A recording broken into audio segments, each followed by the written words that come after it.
Hey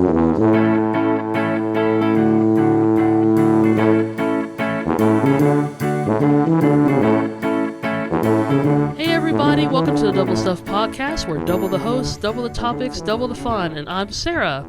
I'm Charity. I'm Alan. And guys, we're just trucking along, getting a lot of episodes in. So I'm just gonna start right with it. We always kind of like talk about childhood memories and stuff that we grew up with. I don't know if we've really sat down and just talked about, in terms of fun and toys and entertainment, what was our very first toy? Well, maybe not necessarily very first toy, but just toys you enjoyed growing up playing with, or stuff that you wish a toy that you wish you had as a kid. Okay. Or something like that. So I'll start with you, Alan. Okay. I feel like you've played with toys in your childhood, right? Yeah, and I'm trying to go back to like favorites. And how far do we want to go back? I don't know. Well, do you have an earliest memory of a toy? I can remember back at my first house growing up, there was a little toy gun that I liked that would shoot out little yellow rubber pellets. Oh. And I really enjoyed it. It was a blue gun. Like a BB gun? It wasn't BBs, though. But, yeah, it was probably about the size of BBs. And it would shoot out these little rubber pellets. It was probably like, I don't know, like a gift from like a shopping supermarket or something like that. I mean, it wasn't like super expensive, but I thought it was really cool.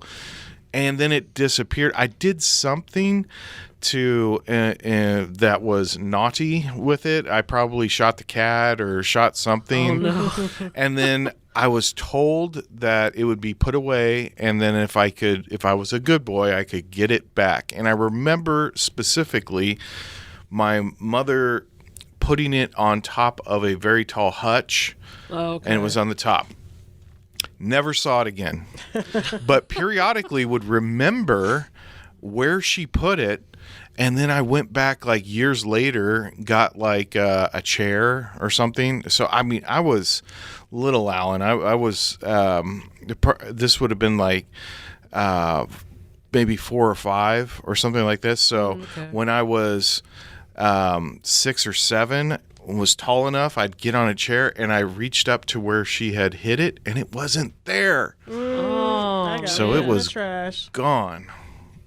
So Alan's parents, if you're listening, if you still have that gun, Where's that gun? Yeah. This upcoming Christmas, he would really like his rubber pellet gun back. Yeah. That's the earliest toy that I can remember. And of course, there were other toys, and usually they were like weapons. My brother and I, we often joke about, there was this wonderful like plastic nunchuck weapon that on one side of the nunchucks, it had like a blade that you could like unfold, and then it would be like kind of an axe or like a scythe or something, but it was part of like this nunchuck system. And Toy nunchucks. Yeah. Man, toys from a different era. Man. I know, it was wonderful. And my brother and I, we both were playing with that in Arkansas when we were on a family vacation. We had a family that lived in Northwest Arkansas, still do. And our cousin saw that we had one and wanted one as well. And then the next time we saw him, he goes, "Hey guys, guess what? I got me one of them choppers." And so all throughout our, even into this past Christmas, like if somebody gets the same thing as somebody else, you got one of them choppers. Oh, nice. Nice. No, it's been an inside joke. That's our family sort of euphemism for it's samesies. Like you got the same thing. I love that. It's one of them choppers. I like that a lot. But so at the school I was at, just because it was full of like, richer kids, and I used to kind of see like, ooh, I wish I had one of those or something. Every once in a while, either I would find something in the lost and found, or it would just be left, and then it'd be like, oh, I go under the term of finders keepers. Oh, you stole it. That's not stealing. I don't know. See, the thing is that Little Johnny should have been responsible with his toy. Finders keepers still applies. So, but I can't say it was like a favorite toy, but I remember getting either finding, stealing. however you want to define it. Polly Pocket, little tiny Polly Pocket. What is that? Ooh, so there. Yeah, well, you had your moment talking about boy toys, I guess. And Yeah, Sarah's gonna what's a talk about Polly some Pocket? girl toys. So I mean, it was basically just a little toy, a little girl that it's like Barbie but like microscopic. So Polly Pocket, back when they were choking hazards, they used to be like half an inch if they were that big. Half an inch? That they were very, very tiny. Okay. And then you would have them in like a little, almost like a big locket. It's basically or some like a kind of little container. dollhouse. It's a little Essentially. dollhouse, yeah. And so, depending on the kind of Polly Pocket, you would get the little girl, and either the furniture would come separate. You can get the little bits of furniture, or they would have it already bolted in. But it would just be a little Polly Pocket, and she has her cute little backyard or front yard with like a tree and a slide, and you get to go into her house and stuff. But she was easy to lose because she was so tiny. Okay. But funny enough, the one that I ended up finding was not separate. It was actually connected to the toy, and it had a little knob or whatever. You can actually move her around in the little play piece, so that way she wouldn't get lost. She was actually bolted in, and you could just move her around. And I don't remember what happened to it, but I felt proud of myself. It got put on top of the cabinet with Yeah. Alan's gun. Yeah. But if you look at Polly Pocket now, is no longer a choking hazard. They make her almost kind of I'm like, oh, that's no fun. The fun of almost not losing that was The point of you Polly know. Pocket was that you took because the dollhouses were really big back then. Yeah. But it was like a travel size. Travel. Oh Okay. yeah, that's a better way of saying it, like a travel size. And because there are other Polly Pockets that once they got a little bit bigger, because our little sister had them, and it looked like a girl in a big ball gown, but Yeah. the ball gown would open up and the dress would be the house. Be the house, And so yeah, the little yeah. doll would be about this big, and it would be in this huge dress. But then you could take the doll out and then open the dress up, and that would be like where the house and the kitchen and all that stuff is. I had forgotten Okay. about that version. Yeah. So there's different versions of Polly Pockets. I think at one point they were Happy Meal toys as well. They were. Yeah. Yeah. Which is smaller than the French fry you ate. Like I said, it was a choking hazard, but Yeah, it was back fun in the to play 90s with. they were super tiny. Yeah. So I can't say it was my favorite toy, but I just remember enjoying the fact that these are what toys that the richer kids had. And I got to enjoy something like, ooh, I feel fancy.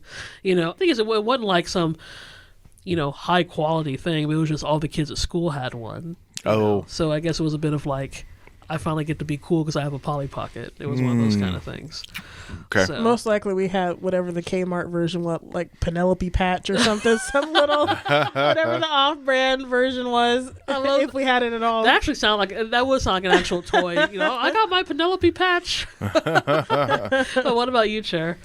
The only thing I could think of, and I was way too old to be playing on this, but we had this rocking horse that Oh, the one on springs. yeah, it was on these springs, and I had so that. yeah, and it kind of looked like a carousel horse, but the Yeah. horse looked like it was running, and I think it was originally Sarah's, but Yeah, when I was like 2. Yeah, but if I remember correctly, my our mom said that Sarah didn't play on it much, but they obviously kept it because they were going to have more kids later. But I played on that for a very long time till I was really, really big, and I would just play on it for hours. And I think it used to whinny, because I think it was supposed to have a noise that came out of his mouth or something. I'm trying to remember But I that. think It by may the time have. I got it, there was no more whinnying, so you would just hear this like rocking back and forth on the little springs on the horse. But I remember playing with that for a very long time, and it was Yeah. in the corner, and it was I in would the just corner, play it. and it would be on these blue the stakes that they were holding, and they were blue and they sparkled. Oh. And I it was forgot about that. And it was a dark horse. I think it was like a dark brown horse. It was or a dark something brown like that. horse, and Yeah. the mouth was open, so you could see the tongue or whatever. Yeah, So yeah. it kind of, like I said, it kind of looked like a carousel horse. Okay. Yeah. Wow, I haven't thought about that since. Well, that was back when we lived in our little trailer. That was pre-Christie. Yeah. So That was my a gosh. long time ago. Yeah. So yeah, I had to brush back the cobwebs of time, but that was a favorite toy for me. Yeah. Anything else? Like any other toys you grew up with? Well, I grew up with lots of toys. I'm just trying to think back to like early ones. But yeah, tons of action figures, G.I. Joes, Battle Beasts, He-Man. I was big on He-Man. Lots of action figures. We had cap guns, growing up, which I don't think that I think everything's Nerf now. Yeah. But I can remember loading up caps, a tape of caps into a cap gun and shooting that off. That was a lot of fun. And I think I probably even loaded up a cap gun and got onto our riding horse, because we had something similar. Now, it was a little dangerous, too, because it was on 4 springs. Yeah, so it was you on could springs. Yeah. you could bounce around, and your hair could get in it, your fingers Yep. could get in it, Yep. and get all jacked up. I'm But trying to remember, did that happen once? Did our hair get caught? The only way your hair or fingers would get in it is if you were playing with it wrong. Like yeah, if you're well, because you're trying to like ride it sideways. yeah, like and, if you're sitting on top of the horse backwards as and- you should, your Yeah. hair shouldn't be anywhere near well, that's the first springs. 10 minutes. But if you're going to play with it for an hour, Yeah, you're like, yeah. trying. Will it still work if I'm underneath it? You know? Yeah, if you're trying to do those horse tricks in the rodeo, Uh-huh. then yeah, your hair's gonna get stuck in it. Yeah. In your fingers. It's not like equestrian on springs, you know? I don't know if this counts as a toy, but I remember the first teddy bear I had. Yeah, I think it does. I guess think so. Do teddy bear, do stuffed animals count as toys? I think guess stuffed they would. animals would definitely be Yeah. toys because it's kind of Yeah. the same as dolls. You Yeah, had a doll. that's true. We had a doll. We called it Charity Doll. This is before Charity was born, but we had a doll named They Charity. wanted to test me out just to see Yeah. if they liked me. Yeah. So it was funny. Because my mom named it, obviously, because I don't think I would have thought of Charity on my own. But yeah, we had a doll named Charity before. It was a practice run, I guess. Try before you buy. Yeah, which in retrospect, I think that was exactly why they did that. They're like, we had one baby. Oh my gosh, do we want to do this again? Or just let me get used to, okay, here's what a baby looks like, and let's just for experiment, let's just call her Charity. A lot of You parents know. do that though for their kids. Like if they're thinking about having a kid and they already have one, you know, if the kid is old enough to process the idea of like, oh, we're gonna have a baby in the house, they'll give them a doll, and I guess I can see that. they can yeah. practice like holding it and saying, okay, there's gonna be a baby in the house. It'll look like this. You know, you're preparing the child for it. Yeah. So I don't know if that's what was happening with you, but I a feel lot like of parents do. I feel like I need to ask mom and daddy that, but I'm literally saying that out loud just now. I'm like, I think that's exactly why. But so we had a Charity, but the teddy bear I had, I think I got him when I was 2, and I named him Hugs. He was a dark brown bear, had like a cream color white paws. Do you still have him? Unfortunately, no. I had Hugs up until we moved to the new house. So 2020, 2021. But I had left him in the garage because we had storage and stuff, and completely covered in mold. Couldn't really do anything with it. But the fact that I had him from 2 years old until about 3 years ago, that's pretty good going for an old bear. Yeah. But yeah, he was I would say he was the oldest toy that I had, that I still had in my possession at the time before we kind of had to do away with it. But yeah, and I remember I would talk to Hugs a lot, you know, because back when we had it was one of those full body bears. So, you know, when I first got it, it was bigger than me, obviously. So it was almost like an extra kid, but with, you know, bear ears. So even when I got older, even though, you know, I was bigger than the bear, it was just kind of fun just to have it just sitting on my bed and stuff. You know, I had some other stuffed animals there too, but he was the oldest one I had. And I believe he had a red bow tie, which I think got lost later on, or a necktie or something like that. But in terms of like the oldest thing that I can remember, I believe Hugs was the oldest toy I had that I did have up until recent years. There you go. Now that I ended that on a slightly somber note.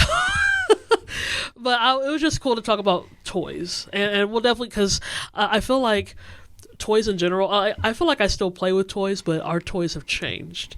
Because now... What, turn into cameras and podcasting equipment? No, it is. You know, because sometimes my parents are like, what do you want for Christmas? I'm like, I got some really cool toys I would like for Christmas. I'm like, I'm not going to ask you for... It's like, you know, all I want is like an 8K, you know... $10,000 camera. Is that all? That's all I want, you know. But yeah, I think our definition of toys have changed. So, and I mean, I'm assuming you're like that too, because I'm sure you got some cool things you like to Well, play Yeah. with and Alan's stuff. got toys on his desk right now. Actually, yeah, above him he has some action figures. Yeah, I have some He-Man little miniatures that they came out with a couple of years ago at the Dollar Tree. They were selling these little He-Man and the Masters of the Universe Okay. figurines. And through the help of, I think it was either a birthday or a Father's Day gift, my daughters got them for me. So, yeah. That's cute. Oh, on a random note, we're talking about toys. So this was like 2015 or something. And I'm not sure why she had it, but my friend Natalie had a Bop It game. And she had left Bop it. It, She had left it yeah. at my house for some reason. Maybe it was one of her friends or something. But it was at my house all weekend, and I started to play with it just for fun, just to be like, oh, can I play it right, whatever. But like a couple days into it, I was so into that Bop It game, and I would get upset if I would bop it instead of twist it or whatever, and I was trying to like beat my own score. That game is slightly addicting. Oh, I remember Bop It. Bop It's a fun game. Bop It is fun, but they did like a Bop It Extreme to where like the piece was getting bigger and bigger, because it started off as this sort of like skinny thing, so it was just a bop it, twist it, pull it. Yeah. But then there was like Like that, flick it and like turn it turn and it. something, Yeah. to where the bigger game had these handles on the side. Oh. And then the bop it was still in the middle, but then the twist it and pull it were on the other handles or whatever. Oh. But it actually, it's a really good like mental It mental is. focus sort of game. It Okay. is. So I guess I was trying to make myself smarter or something, but I was really getting into that game. That was a few years ago. I Okay. need to play that again. I haven't played Yeah. Bop It in a while. I don't That even know if was they fun. still sell it. That's I'm probably sure they do. it's probably an old fashioned game now. But There's an app for that. yeah, Actually, it there probably is the Bop It app, and then you have to use your phone and like twist it. You actually have to turn your phone or something like that. yeah, I wouldn't be surprised. Now I'm curious if there's a Bop It app. Research time. All right. Well, that was a fun talk about toys. I'm sure we'll bring that up in future podcast episodes, because there's a lot of toys that we played with. But I wanted to kind of talk about something completely different and completely random.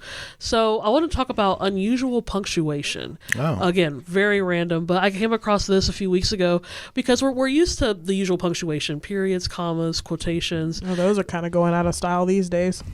Yeah, because everybody talks in run-on sentences and stuff. Well, no, now like with texting and stuff, like if you put a period at the end of a sentence, apparently that's seen as hostile. It's almost like you're My yelling kids at were something. saying that. I'm like, Oh, get out of God. here. Yeah. Oh, my gosh. Period. Yeah, Exclamation marks. Yeah. yeah. Whatever. I mean, Yeah. at least from his generic things, we've grown up with like the main punctuations. But what something I didn't realize was that there are unusual types of punctuation that is either used for very specific circumstances, or some that people try to use and they never caught on. Okay. So I thought we'd talk about some of the unusual punctuations that exist in some form in human history. Okay. So the one I have, which is really interesting, it's the exclamation comma and question mark comma. So basically, it's, usually when you see exclamation point and a question mark, it's an exclamation with a dot at the bottom and a question mark with a dot at the bottom. The way they have it is an exclamation comma. Never seen that. question mark Yeah, I've comma. never seen that. Yeah, I had never seen that too, but apparently the reason why they putting that comma in the bottom, they're used to convey someone's curiosity and excitement about something without having to end the sentence. Well, wouldn't putting that punctuation end the sentence? Well, putting the comma there, because we usually when you have a comma, there's more to it. So I think it's showing that you're asking a question, but there's more to the sentence that you're saying. That's the But it's impression left that I got. unsaid, or Does it give you a sentence example? Because I'm trying to think how you wouldn't end the sentence, but you were ending the sentence with the punctuation. Well, maybe it could be something like, oh, is that supposed to be there? Oh, well, I guess not. Maybe it's something like that. So it could be one thought, but it still just works as a question. But they just make it like it's not, you don't want to complete the whole sentence. It's still part of one sentence. is that your hand on my thigh? That kind of a thing? I mean, No, it's mine. It's mine. Never mind.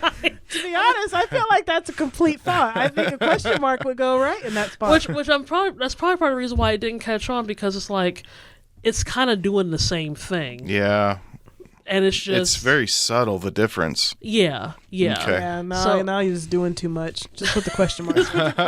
Or put the exclamation point there. So yeah, they're just using it as one giant sentence. Well, one of the things that I do a lot, and I didn't know that it had a name, is I'll do like a question, but it's like an excited question. So it's a question mark with a exclamation. But there's a term for that, and it's called intro bang. I think it's interrobang. Well, either way, exclamation question mark combines a question mark and an exclamation point together. We usually type them separately as question mark, exclamation mark. So like, what are you doing? Yeah. Which I think I kind of like that. I kind of like the idea of actually meshing those two together. Are those reversible? So like you can put a question mark and the exclamation mark, but would you put an exclamation mark first and then a question mark? Are they reversible? Or I've do you always- have to do the question I think that you recognize it as a question Question first, first. and then you put the inflection. Yeah, because it's like, on it. what are you doing? Yeah.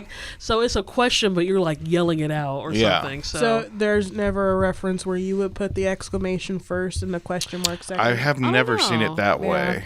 But I guess if you mesh the two together, it could be either or because they're both together as one symbol. Yeah. So it could work that way if you do it that way. Is that what it's talking about? It's meshed together? Yeah, it's a. I've never seen it that. I've only Well, I ever don't- seen it yeah. as That's question how, mark. Yeah, that's how we type it exclamation mark. because I don't think there's a button on the keyboard that has. I mean, in the two reality, together, if or they one were together. meshed together, there would be 1 point for each or for one symbol. So it'd be an yeah. exclamation point and question mark with only 1 dot on the bottom. Well, that's the artist formerly known as Prince.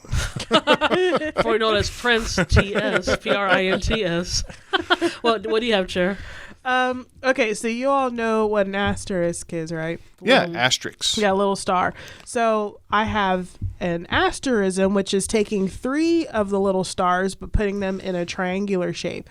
So an Zoroastrianism. is it? It always sounds like a religion or something, but an asterisk is usually indicating a footnote or maybe the missing letters in a very naughty swear word or something.